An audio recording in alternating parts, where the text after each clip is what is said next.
And good morning, good morning. Welcome to Chalk Talk. I'm your host, Kim Davis. Happy holidays, everybody. Merry Christmas, Happy Hanukkah, Happy Kwanzaa, all that good stuff. However you celebrate, Merry Happy Holidays to you. I am super excited to be with you today. Today is Tuesday, December the 20th. Thank you to everyone who sent me shout outs and text messages and calls for my birthday yesterday. I celebrated my birthday yesterday, December 19th. I am a Sagittarius. It is still Sag season and we are still in here. So I'm grateful for those of you who took time out just to acknowledge my birthday. It means a lot. And a few friends and family gathered with me. We celebrated a little bit yesterday, and special thanks to you for braving the nasty weather in Houston to come and say cheers and hang out with your girl for a minute. I appreciate you. So thank you for all of that. And listen, speaking of chilly weather, and those of you in Houston, there's an Arctic blast around the country. But if you happen to be in Houston, in Texas, but in Houston in particular, there's colder weather coming. And listen, we went through that whole Arctic blast last year that was deadly for many people in Texas. Texas was costly. People lost homes and had all sorts of damage to where they live and what works. Just take all the precautions you can. There's only so much we can do, but be prepared because the weather is supposed to dip down really cold. 19 degrees, I heard somebody said 9 degrees yesterday. Those numbers take me back to those years I worked in Illinois and in DC where I lived in the cold weather. Yikes, I may have to put my ice scraper in the back of my vehicle. Anyway, just be safe, prepare. Sure you're taking care and all the necessary precautions. So do all of that so that you can be as safe and as comfortable as possible as we go over these next few days and celebrate Christmas again. So do all of those things, Chalk Talk people. I appreciate you and want you to stay safe. Hey, as always, I want to tell you how we're able to do this show each and every week is because of not only you, the great audience, but the people who support work. And the World Youth Foundation is a title sponsor of this show again this month, and there's so much great happening with the World Youth Foundation. And one particular effort that we're talking about on this show is their work in support of the African American Male Wellness Agency and the upcoming walk in April of 2023. Now somebody said, Kim, the walk's so far away, why are you talking about it? Because there's a lot of things to do headed toward the walk, right? We want to have conversations not just on walk day, but conversations that can be helpful for African American men, whether it's about financial wellness, mental wellness, health screenings, the real men, real talk conversations that are happening monthly. All of those things are important, and we're going to talk about them here on Chalk Talk. So thanks again to Pastor Jay, who joined me last week to talk about the work, why he got involved in wanting to bring this walk to Houston. Is super, super important, and I'm glad that he was able to talk about it. We'll have other people joining the show along the way and information about how you can sign up a team, get involved, register, support in any number of ways, and also how you can participate in the Real Men, Real Talk conversations.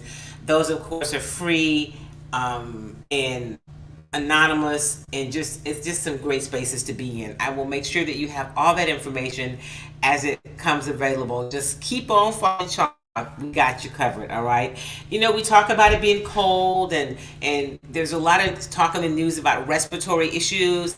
And one of the products that we know is helpful with respiratory issues is Ginkgo. It's a turmeric paste. So whether you take the turmeric paste and put it in your, almond milk or apple juice or coffee or tea, however you drink it, or you take the veggie caps, Ginkgo is great for reducing inflammation in our bodies, and people have really noticed it with respiratory issues. So it's a great product. Inflammation rather, is kind of the root of many illnesses. So if we can keep inflammation and reduce inflammation in our bodies, we are healthier. You get your Ginkgo, go to iloveginkgo.com. If you happen to be in the Houston area, you can find it in H-E-B stores, and this is where it's located in the healthy living section.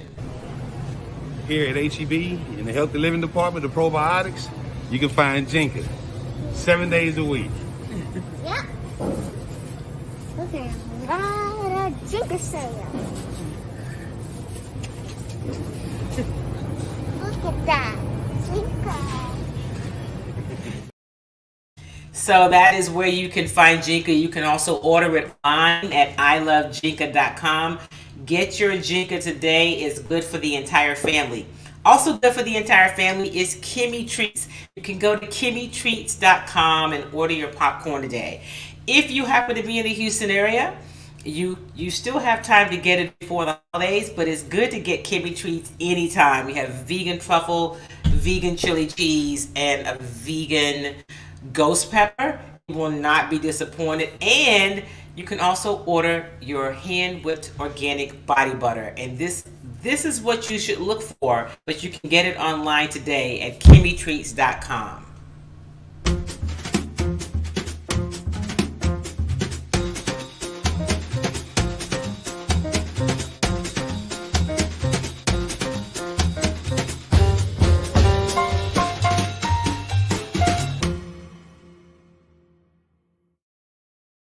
All right, you still have time, and if you're in the Houston area and you want to get it, you could also call me, and we'll make sure that you get it. Today's Tuesday, so if you order something, we can get it shipped out today. But after today, it's probably a little dicey for the holidays. But if you're local, we can deliver. We can meet up with you. So go to kimmytreats.com. Let me hear from you. All right. Hey, listen, the Texans lost a tough game on Sunday. They played at home. They lost to the Kansas City Chiefs in overtime. The final was 30 to 24. Listen, it was again. That's probably the best game we've seen the Texans play the entire season. And keep in mind, they're missing several starters. Both of their starting quarterbacks are out. Steve Nelson's out injured. Derek Stingley Jr. is out injured. There was no Dameon Pierce, the starting running back. He was out. Kenyon Green was out. They're just kind of banged up. Nico Collins was out there, starting wide receiver. Brandon Cooks is still out. But this team managed to do some good things, and you've just got to give them credit for that. Jeff Driskel, who you will hear from, he did say, at this level, there are no moral victories, and there are none. But when you've watched this team all season, and you see where they are in terms of record and what they've been able to accomplish just in the last couple of games with, and this is effort and trying to create and what can we do differently. And I say that I mean the entire team, from the coaching staff down to, the players, everybody involved with getting it done over there. And, that they're not quitting. And you would say, well, they're not supposed to. They are professionals. I agree with you. They are not supposed to, but it has been a bit of a demoralizing season, right? To be 1-12-1, to have won only one game all season, and still trying to put it all on the line to show up and say, we've got how many starters out. We've still got to show up. We've got to get it done. That's what professionalism is. And so it was a fun game to watch. And so there are others who want to go through the stats and say, look how many yards the defense gave up. I get that, but look at what they were able to do in terms of being in this game and holding the Chiefs to 24 points in regulation, and then they lost in overtime. And it was a tough lose. The Chiefs got the ball first. The defense was able to stop them. The Texans get the ball, and on the first play from scrimmage, they turn it over. Deep in their own territory, they turn the ball over. Davis Mills fumbles the ball kind of forward. The Chiefs recover on the next play. Mahomes throws a touchdown, and that's a wrap. So the numbers on the day: Pat Mahomes had 336 yards. He completed 36 of 41 passes, 2 touchdowns. Davis Mills had 121 yards passing. He completed 12 of 24 passes, and he threw 2 touchdowns, no interceptions. He also ran a touchdown in. It was a pretty good day, other than very, very costly fumble at the end for Davis Mills. Jordan Akins had 22 yards, 3 receptions, 1 TD. So it was, it was a pretty good day for some players who may not always be at the top of your list. Royce Freeman had a good day. He was in at. I was trying to give you the whole box score. Where is it? Texans. Royce Freeman. He had 11. He rushed the ball 11 times, had 51 yards, 4.6 average. His long was 11 yards, but it looked pretty good. I mean, it was a pretty good day for him being activated and getting back in. But, it's just another tough loss. And, I hear people say, well, Lovie always says they've got to finish. I'm not sure what else you expect him to say. They do have to finish. And while he recognizes his team has only won one game this season, he still has to talk about some of the positives, because these guys got to keep going. You got to give them something. So he doesn't just, he's not walking in with rose-colored glasses, as some may have you believe, but he does talk about some of the things they do well. But again, he says they're close, but they need to finish. Here's head coach Lovie Smith. When you get in those positions, first off, when you get in those positions, it's just not one. Yeah, at the end, it's maybe that play that happened, but it's so many other opportunities we've had before. That's been the case each game. But at the end, no matter what happens early, when you get in those situations at the end, we have to just be able to make a play. And we've said that a few different times. But we talk about that. We try to be real, and the guys understand it. And I just know we've had practice doing it. And I just know that they keep showing up and going back to playing division opponents, division opponent that beat us here at home. So we're excited about.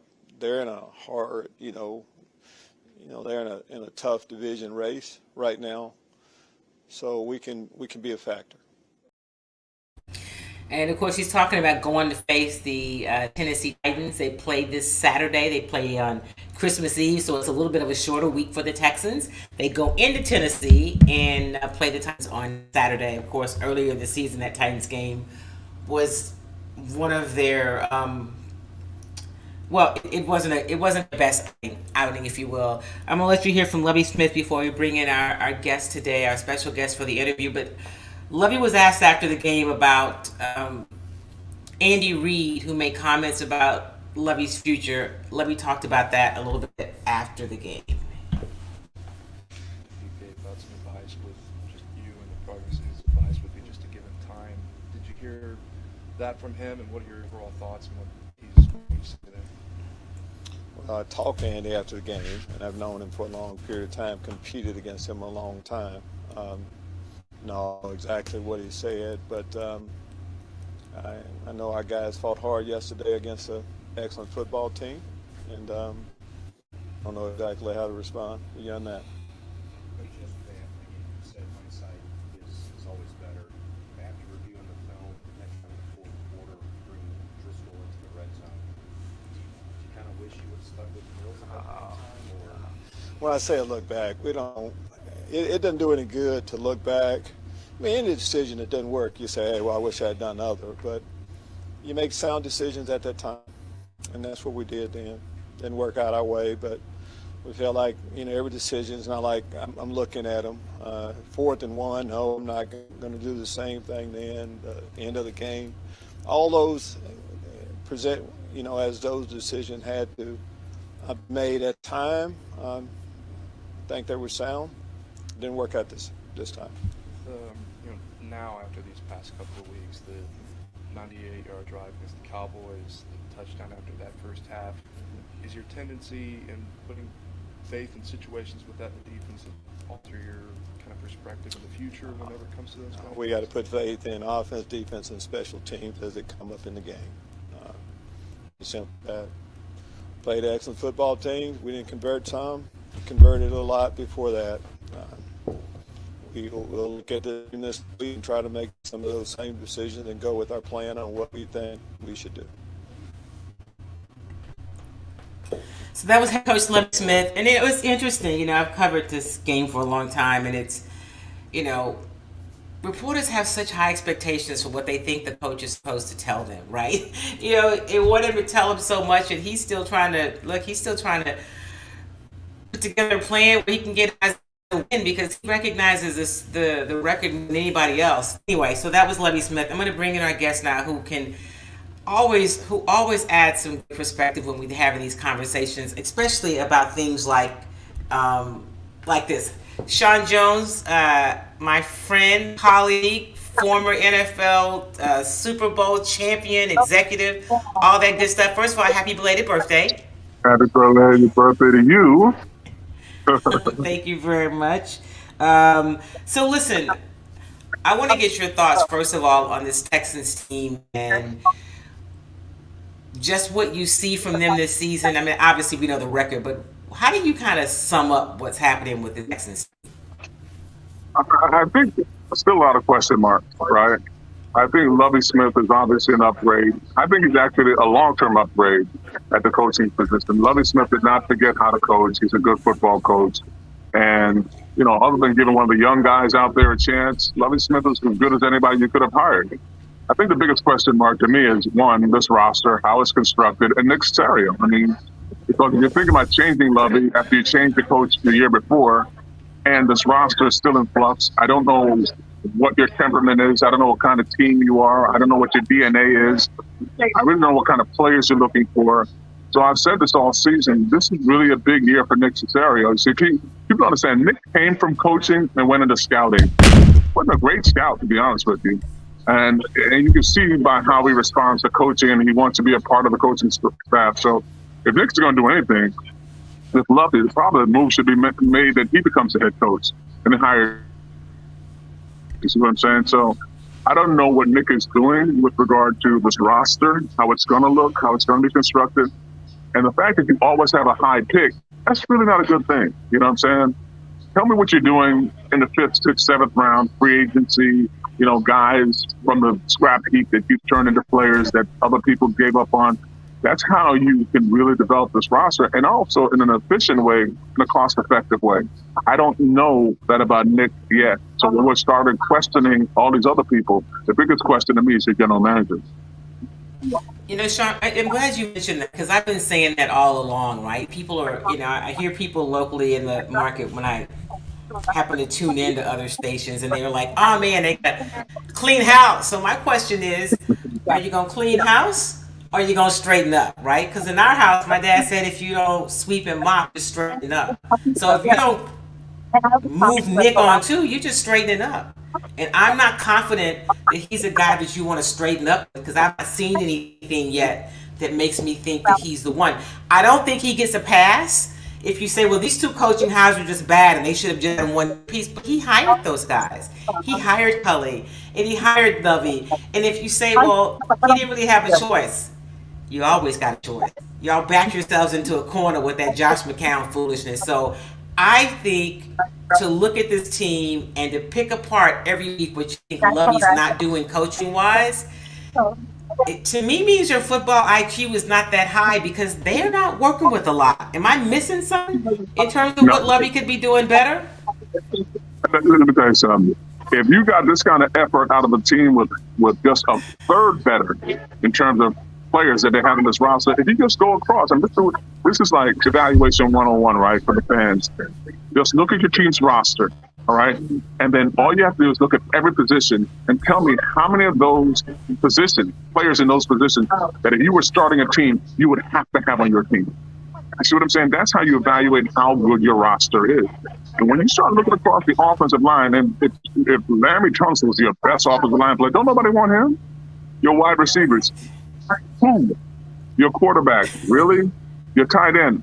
Are you kidding me?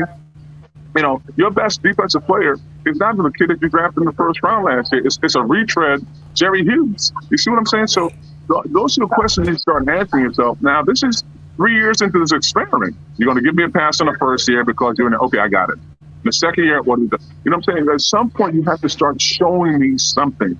Show me that gem, and then you may point to the running back. Okay, now that's what we're talking about. Point me, give me another one.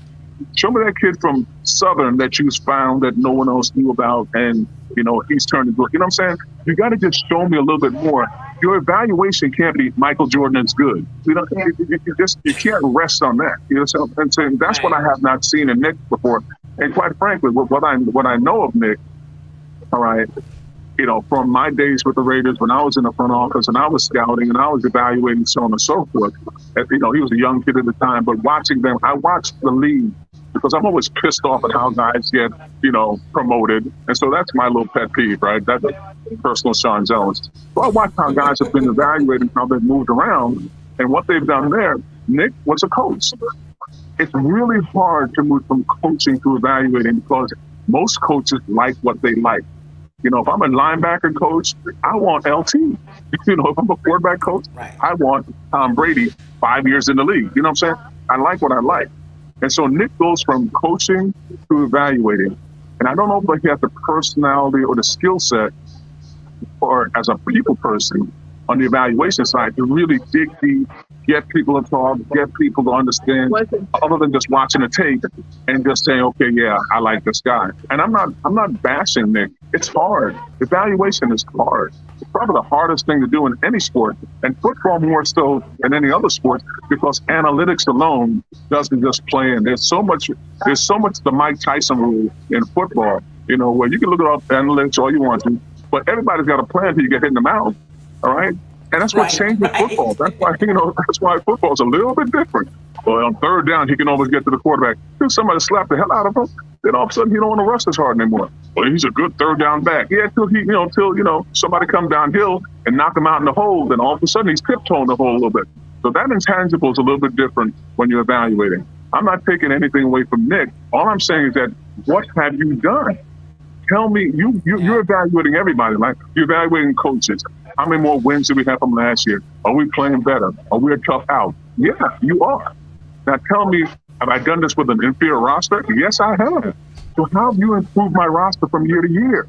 And what are you going to do next year? If anybody should be pissed off right now, it's Lovie Smith.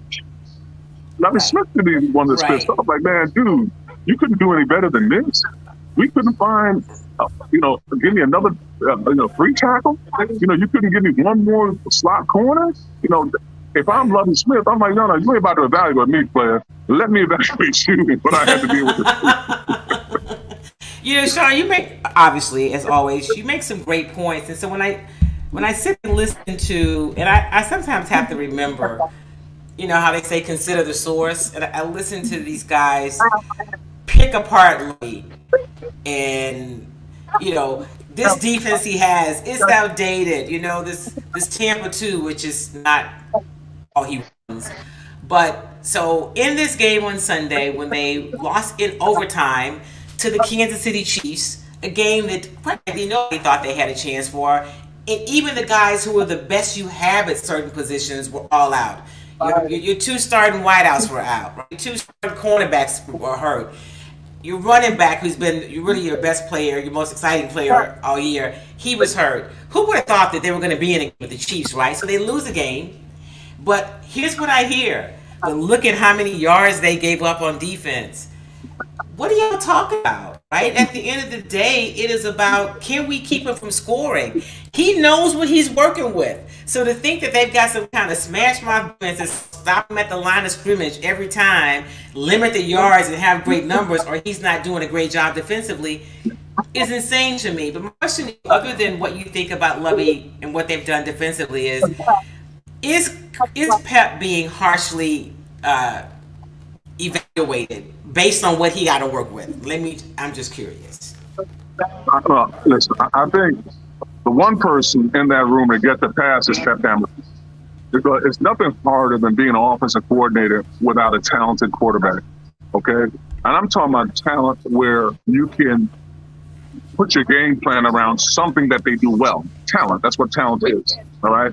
And so he's a great runner. I can construct an offense around a guy that's a great runner. Play action pass on first down, because he runs the ball well. He's a great passer. I can stretch the field because I know he can get it in the tough, windows and so on and so forth. Okay, boom. He has none of that. So it's hard to construct an offense week to week when they're geared to stop your running game. You don't have receivers that can get separation, stretch the field, take the top off of things, so on and so forth, that you're confident in. And you don't have a quarterback. You don't have a quarterback that can execute any of that. So it's a problem. So Pep, I believe, gets a pass. Pep Hamilton was one of those guys on track, if they didn't, how they do some guys in this league, how they get evaluated differently. I ain't naming names. Right. All right. Right. And so, but he was one of those guys on track to be a head coach because of the guys that he had touched and the success that they've had. Why does everybody believe because he puts his hands on Davis Mills that he became a bad coach all of a sudden? It's ignorant. It is just ignorant.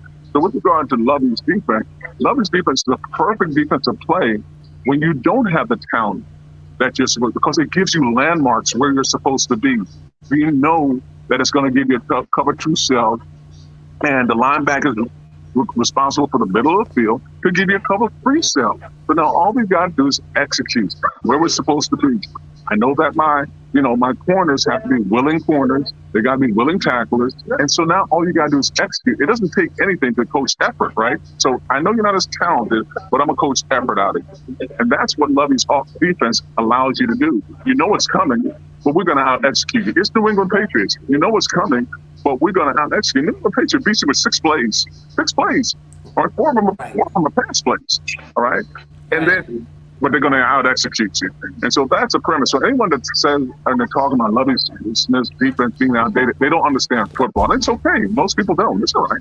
I don't take it personally, But you don't really understand what you're you don't even want to say. And a funny thing, too, a lot of people in the media, when you all see some of these people in the media that don't watch tape, don't understand the nuances of the game, they think that just because they watch highlights, they understand what's going on in the game. You don't.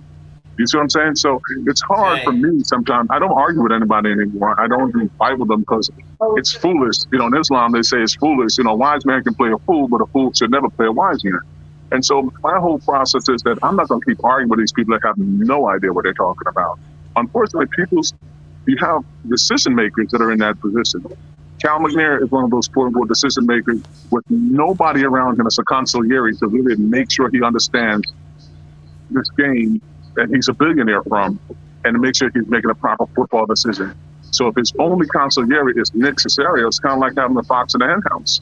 I mean, if that's the that was how it was with Jack used to be, right? He had Jack first, and now they got rid of Jack, and they're saying, well, we got to give Nick a pass because of Jack, but that's how Nick got here. That's what I say.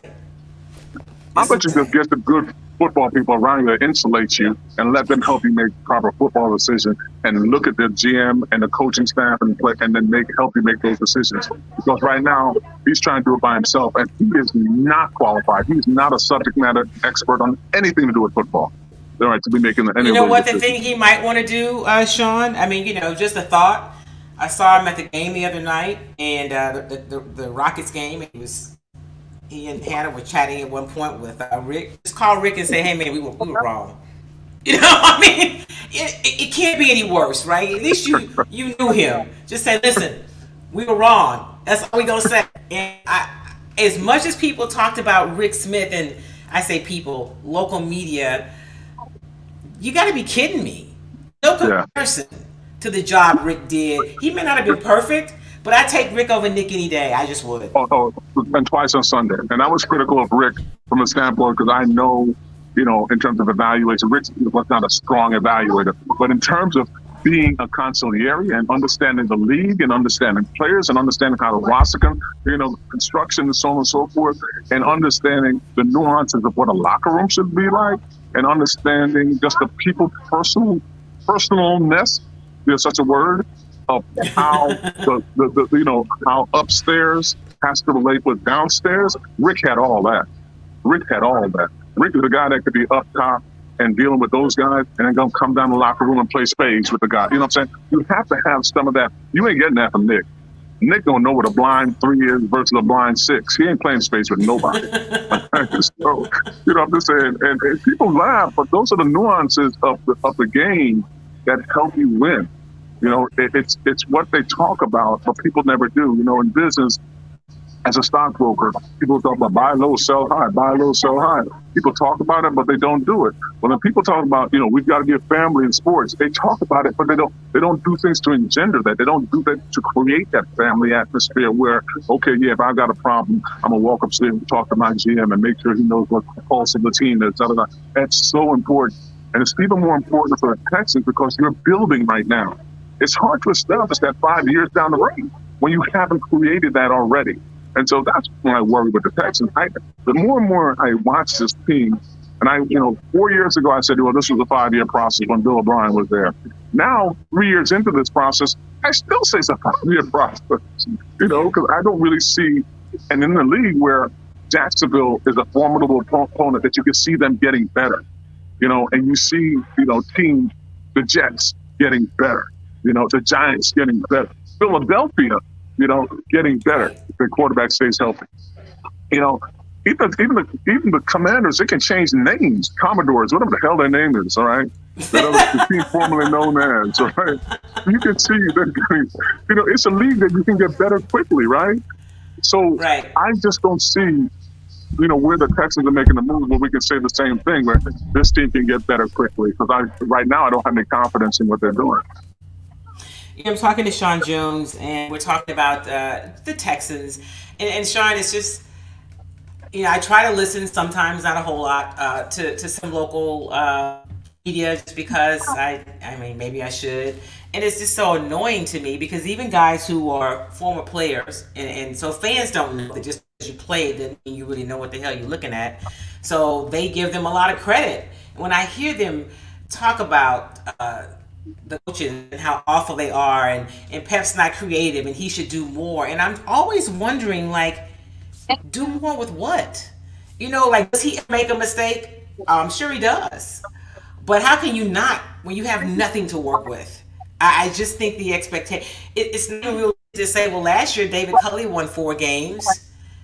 And so, what's his name? Davis Mills is worse this year. That's Pep's fault. What does that even mean? Well, there's a thing in statistics called regression to the mean. I mean, just because you have an outlier exposure in their analysis doesn't mean that is that's the trend.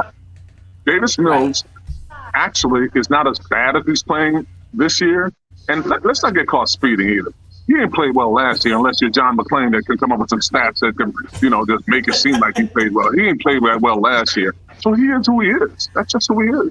Now, can he be better than being a pick six machine? We ain't seen nothing like that since the guy that came from Atlanta. Who was his name again? David Schaub. Yeah, since that. I think he was like 9 weeks in a row. Matt Schaub. Yeah, Matt Schaub. Right. So can he be better than that? Of course he can be better than that. So you're always going to be trying to get these kids better, teachable moments, trying to teach them, because so much about coaching is teaching. But what I see in Davis Mills is that, and dare I say this because I don't know him, and I hope I'm wrong, that Stanford arrogance, don't get me wrong, I got one in my house. I mean, I got an Ivy League kid in my house. There's an arrogance about them sometimes when you try to tell them stuff, and they know it all. They're like, nah, that's not supposed to work. This is how I'm used to doing it. But dude, you don't play at this level. Okay, you're just learning this level. Learning professional football is different than being at Stanford and so on and so forth. And then so much of that is the leadership component that you have to be a great quarterback in this league. Now, after a year or two, do we see that Davis Mills handles that intangibly? We don't know. I still don't know. I don't see it yet. Okay.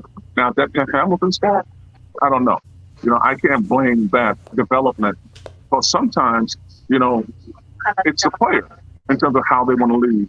I don't think you can keep throwing more money at certain guys and they're not going to change who they are. In fact, it reveals who they are. So it doesn't really tell me much about, okay, well, we won a game and Davis Mills is this. No, I want to know what Davis Mills does when we lose a game. That reveals more about you to me. And sometimes you can't coach that. You can't get that out of place. You can just try to put them in the best situation. So I don't see the coaching staff this year. David Culley's coaching staff was a problem because David Culley was in over his head as a coach. He wasn't a manager. He wasn't an administrator. He didn't understand the nuances of being a head coach. You don't have that problem with Lovie Smith. That's not the same kind of problem. What you're having, you're saying that, follow this for a second. If you had Lovie Smith coaching that team last year that won 4 games, hell, they're probably a playoff team. If that's the argument you want to make, you know what I'm saying? Because if he's able to get these guys to play and play well in tough situations and be a tough out every week, for the most part, what could he have done with a team in a season last year? Because every season is a different season. Every game is, every season, you can't say, well, last year, but what could he have done with that roster last year? In terms of those games that they were winning, games that they were losing that they had no business losing. That's the question I would ask myself. So again, it comes back to Nick. I'm not blaming Nick. because he's a new GM who has to learn. And when you're at New England, that's the other big misunderstanding from coming from the New England staff here. Please tell me the last front office person that has left New England, okay, and has had success. We ain't talking about coaches, front office. Let me help you out. None. Yeah. Then there's that. You know what I'm saying? Right. So much of the spotlight. But you know what else, is on Sean? me. I said this New England's way, that the Patriots way. The Patriots way is what it was because you had Tom Brady in his prime with Belichick. They're not. The Patriots way doesn't seem so alluring about Tom Brady, does it? So trying to pattern yourself after an organization, it's kind of silly to me. I just don't even understand how they got so enamored with it. And Cal was enamored with Jack, and then that relationship fell apart. But I think you got to, when you look at Nick, I look at guys like I like Brandon Cooks. He's a nice enough guy. But the contract he got, who else giving him that contract? Now he's mad. He really don't want to be here, and you can't trade him because nobody wants the contract. There are several of those kind of moves that people don't want to hold Nick responsible for. You want to blame Jack, but Jack wasn't the general manager, right? You don't get to have it both ways. Those are big scenario moves, and so now what happens if you are putting on your Cal McNair comes to you and is like, "What the hell do I do, Sean hat?" What would you advise him to do with this team that he has moving forward? Man, there's still so many holes to fill. But if let's say somehow they brought me as a consultant, and I'm expensive, but I'm available. If they brought me in, I'm shoring up my offensive line because even if I want to blame Davis Mills, if I can't be a good quarterback without a great running game and the ability to feel comfortable in the pocket. So my offensive line, my defensive line, I'm sure I'm going to get after the quarterback because I got to create that relationship between Russ and coverage. So my front's got to get after the quarterback. I trust my guys in the back end, and I'm going to be able to protect. I don't see the philosophy in terms of, okay, this is what we're doing. We're going to shore up our offensive line, then go to the defensive line, then we're going to be strong in the back end. It's almost like they're plucking, and there's nothing that says, okay, a year ago I heard people want to trade for Townsend. Take him, have him, give me as many pictures you can give me so I can start fortifying this line, so on and so forth. Then I'm going to, I don't understand why this whole season I haven't been having a carousel of, backup quarterbacks come through here. You are not set at the quarterback position, all right? So why am I not finding a guy like Purdy or someone else that's on the scrappy? If my quarterback position is the most important position, then my backup quarterback has to be the second most important position. You see what I'm saying? So I'm evaluating, but I'd have to shore up my front first before I start. I've got a running back that I can count on, all right? And I can start developing and building from there. And I don't know if that's their philosophy at all. And that's my biggest concern. I don't understand what their philosophy really is. I don't think they understand that either. I've said there shouldn't be any question about whether you take a quarterback in the draft. I think that this team, they should get a quarterback every year until you have one. And even then you got to get one. Look at San Francisco, right? They're on their third quarterback and they might win NFC. You just don't know. But you don't have the luxury, Texans, of not going out and getting your quarterback in every draft. Now you may maybe not get it with your first pick every draft, but you also shouldn't be picking it high every draft either. At some point, you should be sliding down in the toilet because you got to start getting better, and you can't keep blaming the coach or the coaches based on the fact that they don't have anything to work with. And last year, Nick had his hand in, and I would say pretty much every coaching decision that was made, especially offensively. He was hands-on in Cully's ear, and I always thought that was a problem. I don't want my GM in the coach's booth telling coaches what to do in the game. That's not what I need you doing. I agree, 100%. So, part of it, like I said, it's really finding out what their structure is and who Nick is accountable to. And if you're telling me the only person he's accountable to setting us up is Cal McNair, then that's a problem in itself because that's like having no accountability whatsoever. I can't quite tell, quite frankly, if Nick is Okay. I can't quite tell if there's the only person that Cal listens to or if there's somebody else. But like I said, Cal, if you care what I think, just call Rick and say, Rick, I was wrong. Please help us out. Cal just trying to get this team up to $8 billion and then sell out. Hey, listen, Sean. Always, Cal is a Deion Sanders. Cal is a Deion Sanders of the NFL. I think we're giving a little too much credit. Hey, with that, I know you got to run. I appreciate you, my friend, jumping in. Have a safe and happy holiday season. We'll have to do it again soon. I always feel imminently smart when I talk to you. Just put me in the rotation. Let me know. All right. Thank you, Sean. Be safe. Have a great Merry Christmas. All right. Bye-bye. Bye-bye. That is Sean Jones. I like to have him on the show because he has so much, he's been in so many different roles, right? He's a winner, a Super Bowl champion, but he has worked in front offices. He's evaluated talent. He knows the business. And so I like to bring a different perspective because what happens is sometimes people think, well, I listen to players on the radio, former players, but do they really know? Like, it's so much more to understanding what's happening with the team and with the staff and being able to make evaluations. And so you get such a negative, Lovey's got to go, he's so awful. I think got to be a different conversation about what the real challenges are, right? So like I say, are they going to be cleaning house? They're going to straighten up. And so if you're going to clean house, I don't think the answer is to get rid of Lovie Smith. I don't think that's the answer. But if you say, well, you know what? If I'm Cal McNair and I say, I'm just going to clean house, then you got to clean house. And the cleaning's got to start with Nick. So if you don't make Nick and everybody under him, then you're not cleaning house, you're just straightening up. And I don't think that you should be straightening up. That's just my thought.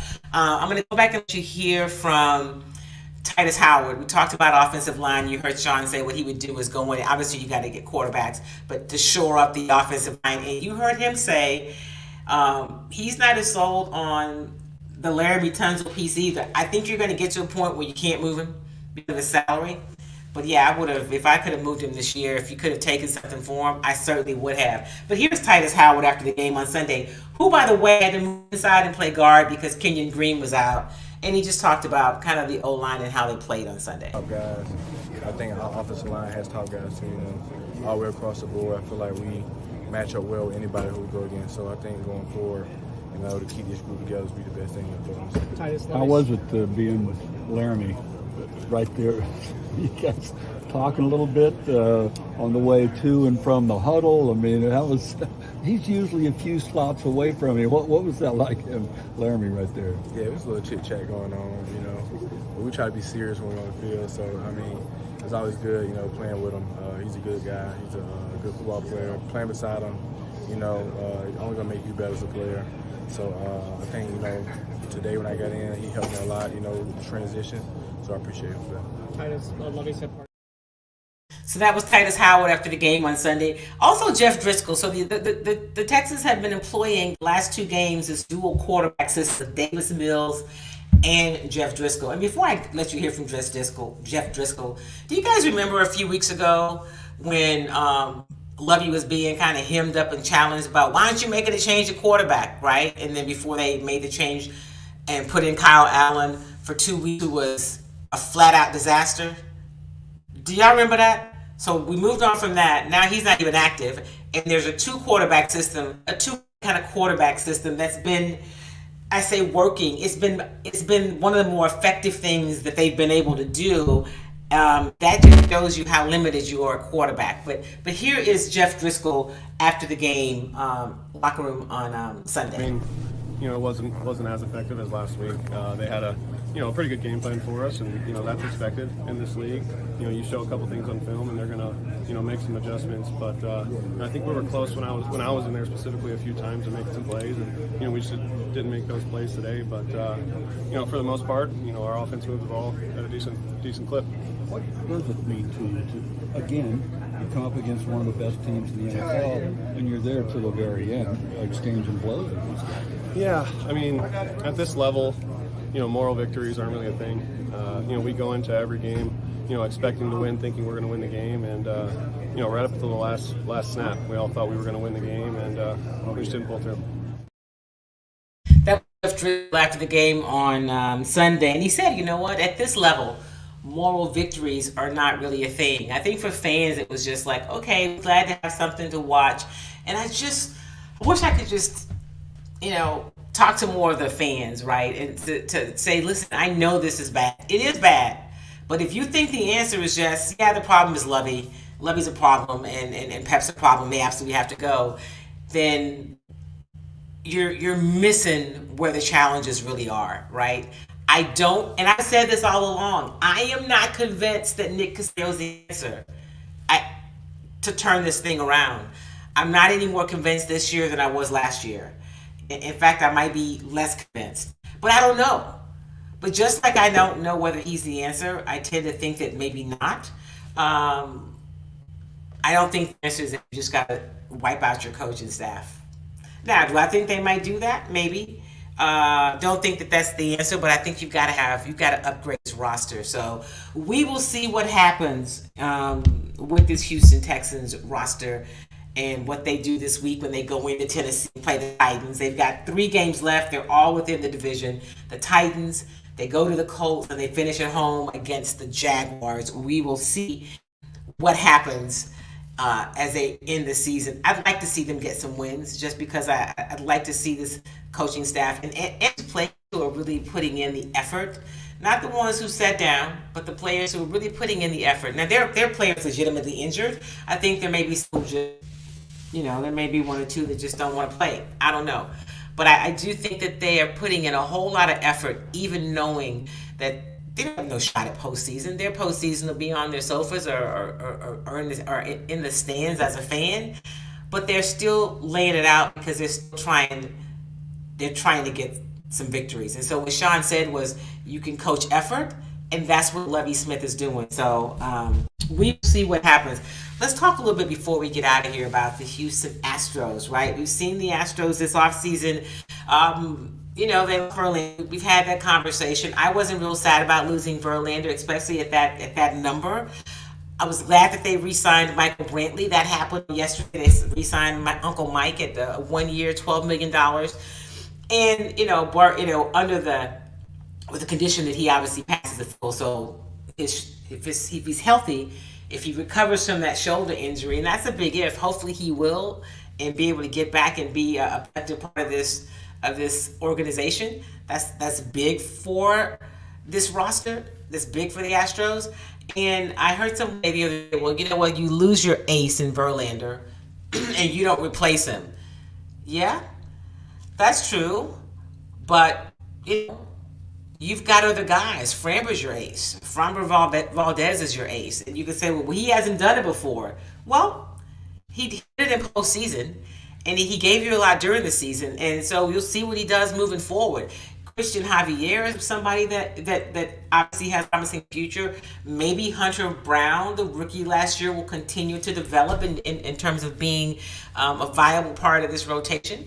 And maybe Abreu from the bullpen is somebody that becomes a starter. I mean, I think they have options with pitching, and clearly their pitching coaches know what the heck they're doing. And oh yeah, by the way, there's a guy named Dusty Baker who's kind of running that whole thing. So I am still optimistic and looking forward to what this Houston Astros roster can be next year.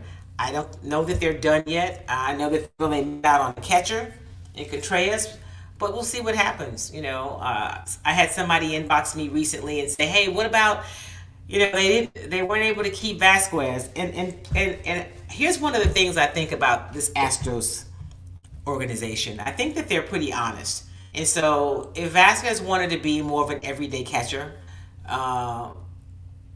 instead of the number 2 catcher, and the Astros like, Maldi's still our guy, I mean, we appreciate and like what you bring, but you're not going to catch 120 games.